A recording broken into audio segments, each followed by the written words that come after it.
اللهم أنت ربي لا إله إلا أنت خلقتني وأنا عبدك وأنا على عهدك وعدك ما استطعت أعوذ بك من شر ما صنعت أبوء لك بنعمتك علي وأبوء لك بذنبي فاغفر لي فإنه لا يغفر الذنوب إلا أنت।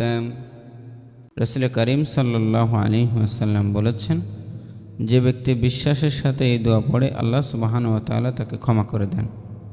দ্বিতীয় নম্বর হলো সাইয়্যিদুল ইস্তিগফার হলো জান্নাত লাভের সুসংবাদ।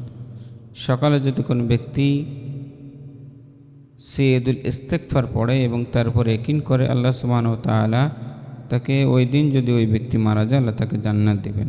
আবার রাতে যদি কোনো ব্যক্তি সাইয়্যিদুল ইস্তিগফার পড়ে মারা যায় আল্লাহ সুবহানাহু ওয়া তাআলা তাকে জান্নাত দিবেন। সহিহ আল বুখারীর বর্ণনা। তৃতীয় নম্বর হলো এই দোয়ার মাধ্যমে আল্লাহ সুবহানাহু ওয়া তাআলার কাছে কোনো ব্যক্তি যদি ভুল স্বীকার করে আল্লাহর কাছে ফিরে আসে আল্লাহ সুবহানাহু ওয়া তাআলা তাকে মাফ করে দিবেন।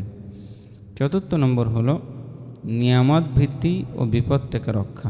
নিয়মিত ইস্তিগফার করলে রিজিক বাড়ে, দুঃখ কষ্ট দূর হয় এবং আল্লাহ সুবহানাহু ওয়া তাআলা তার উপর রহমত নাজিল করেন। পঞ্চম নম্বর হলো গুনাহের ভার কমে যায়, মন শান্ত হয়, আত্মা পরিশুদ্ধ হয়।